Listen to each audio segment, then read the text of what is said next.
and I'm a little bit nervous about this series, but if you remember when we started back in January, this is part 3 of kind of our theme for this year for us as a congregation. I want to ask you today, when you were a kid, and I know for some of us we got to think way back, but when you were a kid, or when you had kids, did any of them or any of the kids in your neighborhood ever open up a lemonade stand? Anybody? Yeah, right? Let me ask you this, though. Did any of those kids that ever open up a lemonade stand, did they ever become professionals in selling lemonade? Probably not, right? And I'm sure we've all seen that scene before. Maybe you had a kid that wanted to try it one afternoon, but did you know that there are actually professional lemonade stands in this world? So the logic would tell us that somewhere along the way, some kid ended up going into the lemonade stand business full time. But you know, when kids are small, when they get something in their mind, if you couldn't tell this morning, when they have something in their mind, it's kind of difficult for them to get it out of their mind, isn't it? So they come and they continue to ask and ask and ask. And one day it's a hot summer day and they have finally wore you down. They've seen some other kids in their neighborhood doing it. Maybe they saw it on a movie that you watched together. And they thought, you know what, I could do that. And I could probably even make a little extra money over what my allowance is. So they want to try it out, and they ask, and Dad finally has enough and says, okay, and he builds them some little rickety stand, and they hand paint the sign, and it says lemonade. When I was a kid, it was probably a nickel, but for you kids today, it may be 50 cents or $1 or whatever. But they have a successful day because everybody in the neighborhood sees the kid out there, and they're excited, and they go buy some. And it was so successful that what do? They want to try it again the next day, and then the next day, and then it becomes successful enough that maybe they get invited to bring their lemonade stand down to the local high school baseball game. And Dad gets a little more excited now, and he says, let's redo that sign because we want to know people are what we're selling. And so they make a sign that says lemonade stand, $2 a cup, right? Because, I mean, it's kind of a captive audience at a baseball game. So they do that, and then they begin to be asked to all kinds of different events in the community, and then they get really busy, and they take this lemonade stand all over town, and they're really making a pretty nice profit now, and things are getting a little bit busier, and the little stand that you've built looks a little more professional. And it's starting to take a little bit more time than what you expected. And now they have to, special order lemons, right? And they have to keep track of all their expenses on a spreadsheet. And what starts out as a little hobby has now become this time-consuming commitment. And in that moment, they've got to make a choice. They got to make a choice. Is this going to become some kind of career? Because if it is, now I'm going to have to hire a few employees, right? Because they're going to have to help me carry some of this load. So what is it that they're going to do? That you know, because I've been here a long time, I know you some out there right now are thinking, I got to go home and build a lemonade stand, right? That'd be a little extra income. And others are thinking, I wish that was my kid because my son doesn't even know what a spreadsheet is. But whatever you're thinking, we all understand that moment, don't we? That moment where we've got to make a decision. Is this going to be a hobby or is this going to be a career? Is this for fun or is it something a little more than just fun? Am I trying this out or am I going to start investing in this? And these kind of moments are not unique to just the business world. I think a much more common experience is when it comes to relationships. One of my favorite books of all time is a book that is entitled Not a Fan. And I love this book because this book came out within the first year that I went into full-time ministry, and it was one of the first books that I read as a minister who knew absolutely nothing about what it was that I was doing. And when I'm struggling with things in my own life, it is often a book that I'll pull off of the shelf and I'll just look at the many things that I highlighted as I've gone through this book many times. And just a few weeks ago, I was going through some difficult things, and I once again pulled this book off the shelf. And as I did with most things, when I'm looking at things like that, I started thinking, in all these years, if I continue to struggle with these issues, maybe there's someone of you who is here today that also does. And so why not take a few weeks and just talk about it? So over the next several weeks, what I want us all to do is to examine our relationship with Jesus. Now, I get the fact for some of you that are here today, this is still kind of like a first date for you. You're still not real sure what to make of this Jesus thing, and for you, I'm gonna tell you and weigh out this whole Jesus thing and weigh it out and see if it's really for you or not. And if that describes you today, you may not be ready for this talk that we're going to talk about today. And I want you to know, if that's where you are, that's okay at this point. Okay? But for 99% of the rest of us in this room today, I know that we are followers of Jesus. And I think it is time for most of us, if not all of us, in this room today. I think it's way past the point of us needing to have a D.T.R. talk with Jesus. Now, for most of you, you may have no idea what in the world a D.T.R. talk is. But if you're a little bit younger in this group today, you may have been in a relationship with someone and you got out of that relationship just because you could kind of sense that this D.T.R. talk is coming on. And you're like, I don't want to do that. I'm out of here. Now, for those of us that are older, I'll just lay this out for you. The D.T.R. talk just simply stands for define the relationship. Okay? This is that situation where you sit down and you actually define where things are going. And if you're moving from the relationship from a casual relationship to a committed relationship.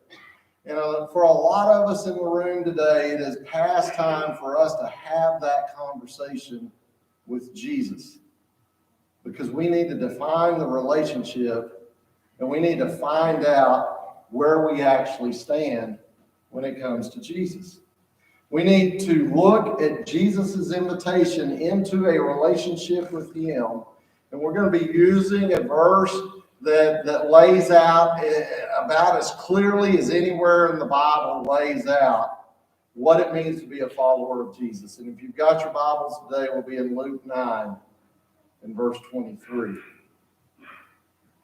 And the Bible says this, then he said to them all, if anyone wants to follow after me, let him deny himself, take up his cross daily, and follow me.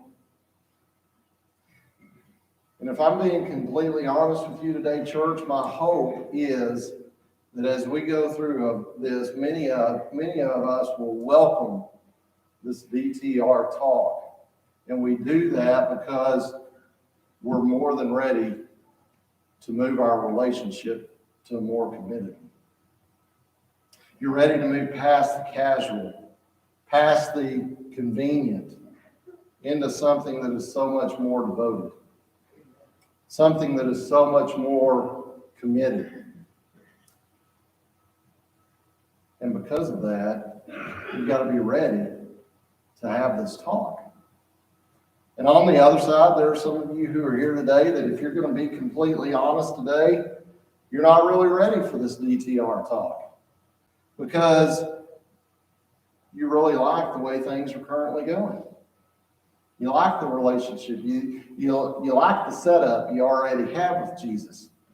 And sure, you might be into another meal once a month or maybe another get-together here or there. That'd be okay. But when it comes to Jesus, it's more like, Jesus is a great guy. And Jesus gave his life for us. And don't get me wrong, I even really like coming to church. When it meets the road, and you're really being honest, you really already like what you have going on. And this whole idea of becoming more committed than you already are, this whole idea of taking it to a different level, that really kind of makes you nervous or maybe makes you anxious. So church, what I want us to do, church, what we need to, church, what we have to do is define the relationship. So let me ask you this.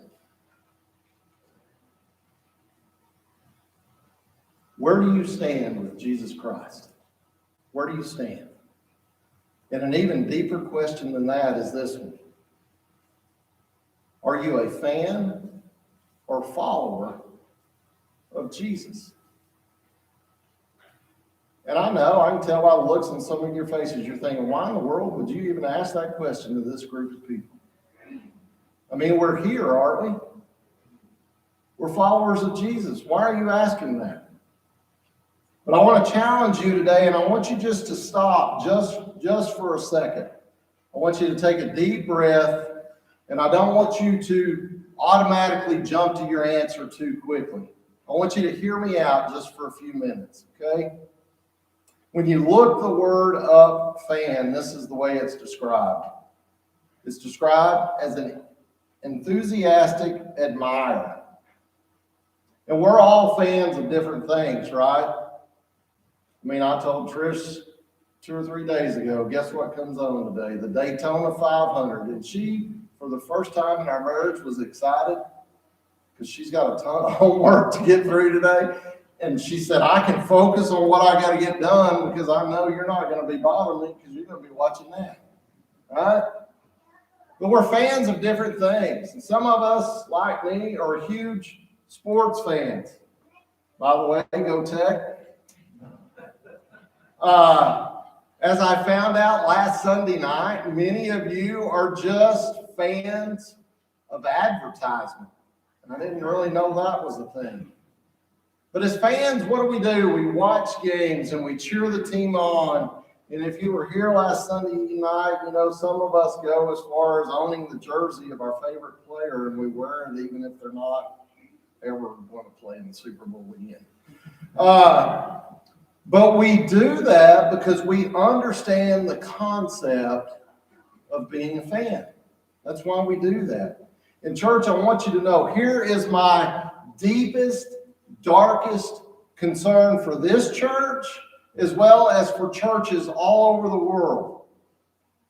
My concern is that church in general, what we know as church, has the potential to very easily become a stadium that is completely packed of fans of Jesus. And here's the thing about Jesus. Jesus never cared anything at all about having fans. And if you define fan the way that we just looked at fan as an enthusiastic admirer, then fans were never important to Jesus. And it seems like we kind of have this tendency to come together once a week and just be fans of Jesus. Because we sit down in our seats, and I know many of you think those seats are season ticket holder seats. So you can't only just come in and sit down, you got to sit down in the right seat. And we sit in our seats, and we look at our bulletins, and we open up our programs, and on a rare occasion, maybe if someone gives their life to Jesus, we might even applaud. Then we leave. And when we leave, we somehow think, as the fans, what we just did was all for us. So we get in the car and we immediately evaluate the sermon with our family, and we kind of give the service song selection a thumbs up or a thumbs down, and we drive away only to come back next week and do it again.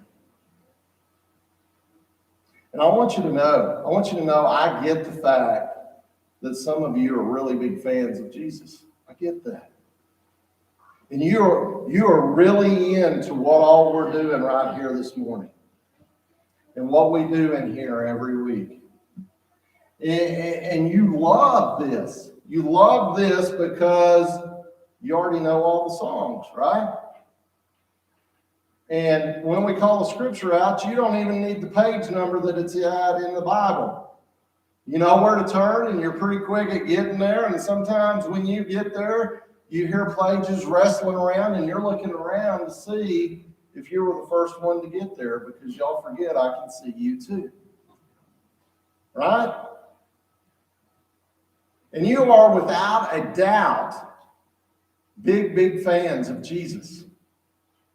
And while we're being completely honest today, being big fans of Jesus, honestly, it feels pretty good, doesn't it? I mean, we can feel pretty good about ourselves because we really admire Jesus. We often forget that Jesus never cared for 1 second about having any fans. So if we really search our hearts and we begin to open up and we begin defining this relationship with Jesus, I think there's 3 questions that we have to answer. The first one is this: why are you here? Why are you here?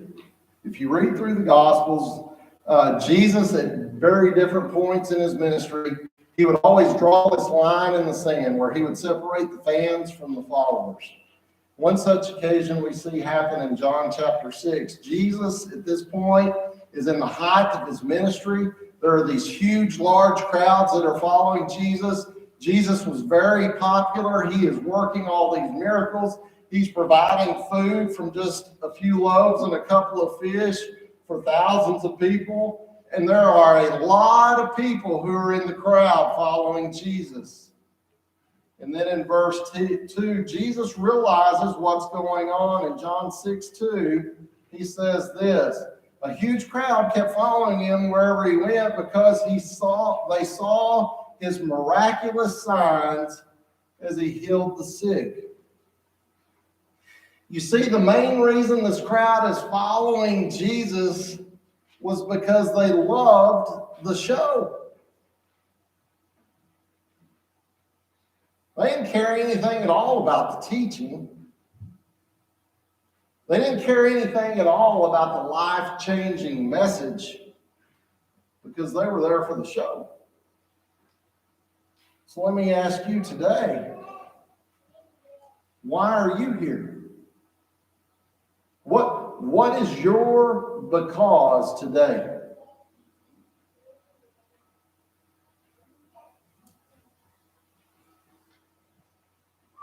Is it because you really like the music? Is it because you like the chit-chat that we have before and after services? Is it that you like that your kids are able to make friends here easier than they are at school? Is that why you're here? Don't get me wrong. Church, don't get me wrong. That's great. That's great for a while. But at some point, as followers of Jesus, we've actually got to define the relationship in following him. So why is it that you're here today? In that passage, Jesus takes these fans to a much deeper, more intimate relationship with him. In John 6, verse 66, we read that from this time on, many of his disciples turned back and no longer followed him. Jesus defines what it is to follow him, and a bunch of them turn around and say, I'm going home because of what Jesus said it's going to cost me. Jesus says, let's define what we've got here. And what Jesus was offering them was not really what they wanted. And Jesus told this crowd, you know what? It may be time for some of you just to go home, because you've been here for a while and you understand things. You hear what I'm saying, but you're still coming for more of the miracles, or more of the show, or more of what Jesus can do for you. And you see, Jesus wants there to be a point in your relationship with him where you define the relationship. So the first question we got to answer is, why are we really here? What is your because?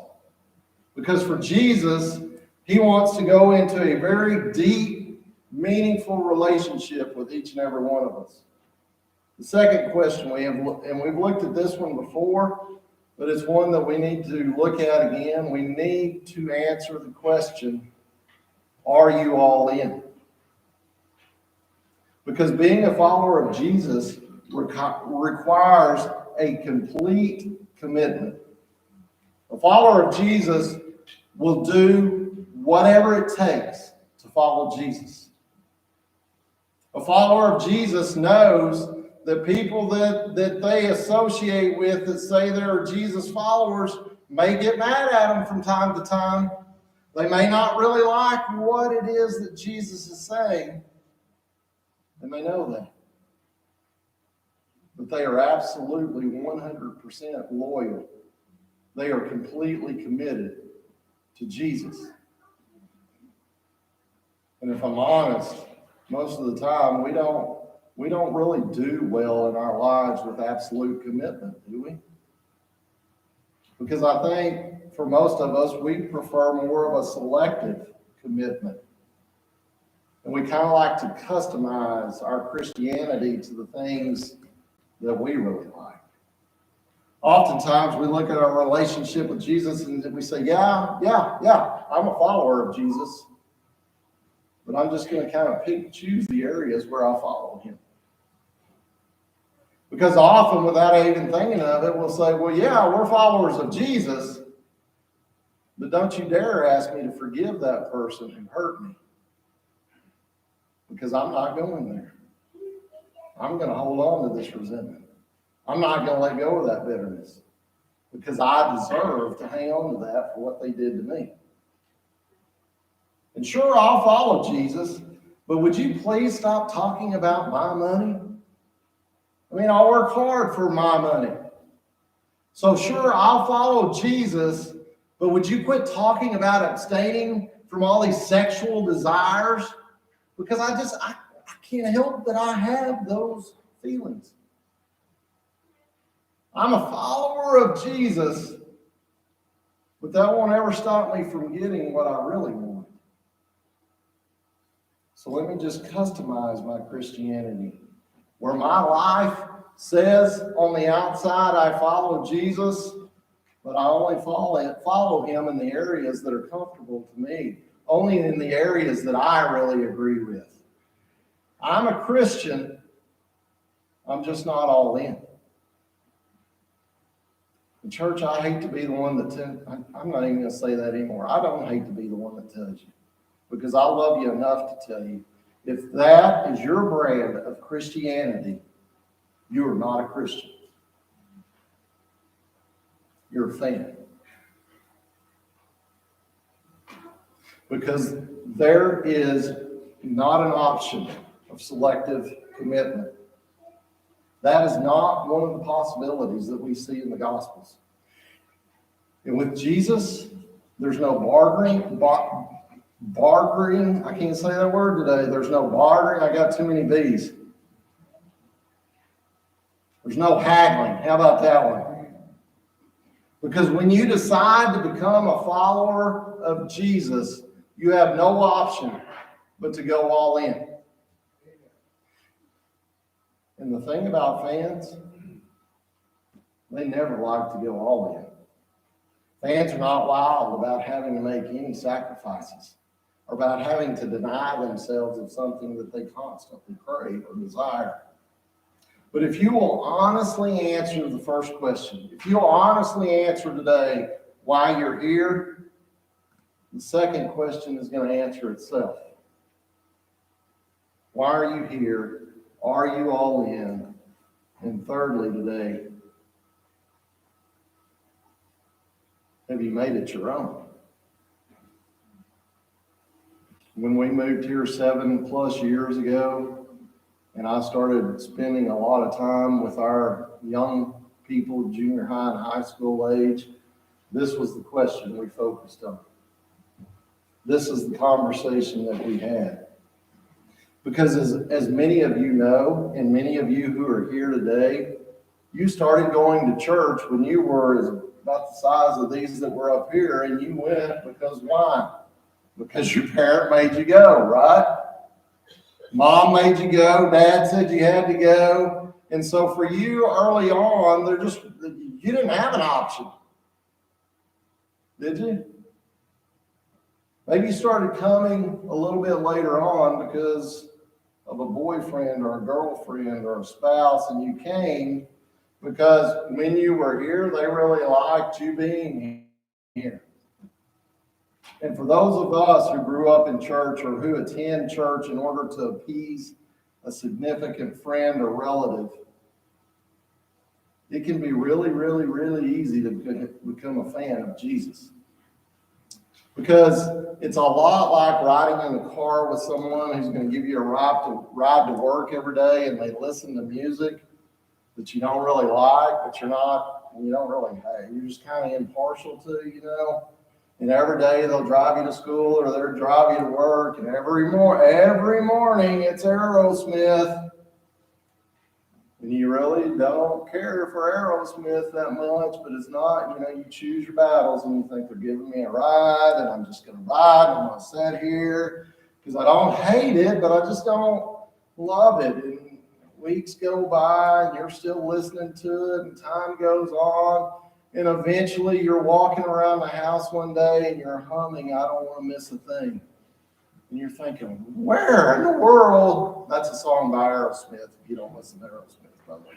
You're thinking, where in the world did that come from? But did you know the same thing can happen in church?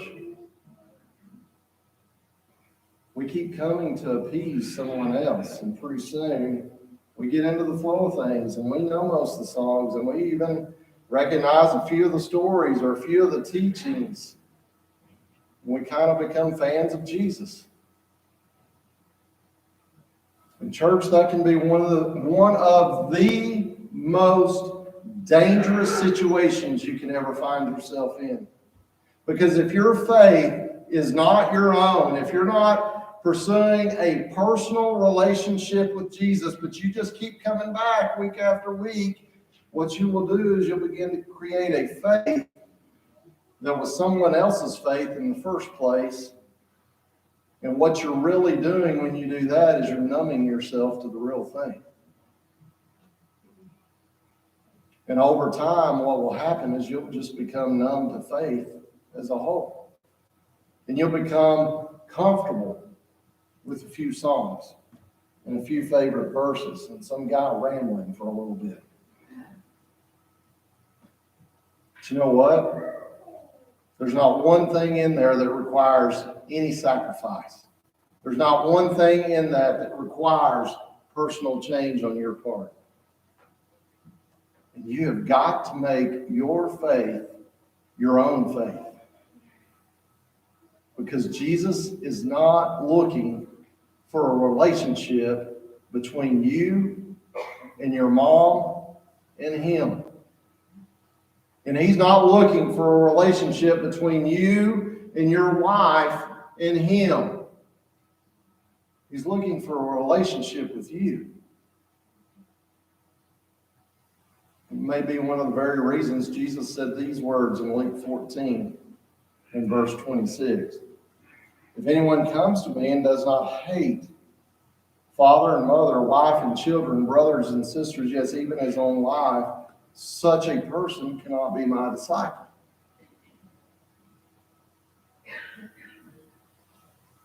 Church, this journey never has been and never will be about you and your mom and dad. It'll never be about your boyfriend and girlfriend and you, or your husband or wife and you. This relationship is about you and about Jesus, period. So I challenge each of us to search our hearts, to ask these questions that seem simple, but when you really start diving into them and you evaluate your life and what you do and what's important and why you do what you do and why you force the things you force and why you avoid the things you avoid, and then you see them in Scripture and you come in here and you hear about them and you're kind of convicted a little bit, but then you can go out and say, boy, his sermon was terrible today, wasn't it? But we're going to beat everybody to El Camino. And then you come back next week and you don't ever make any change. Jesus wants a personal relationship with you. He wants a completely committed relationship with you. And we have got to ask and answer the question truthfully. Are you a follower of Jesus, or are you just a fan of Jesus? And those answers will always come by the actions that we take. Jesus offers you today that if you have been a fan of his and you're ready to be a follower, he invites you to come to him. He invites you into a personal relationship with him that I promise you will not just change your life here on this earth, it will change your eternity. Will you do that today? Jesus invites you to come.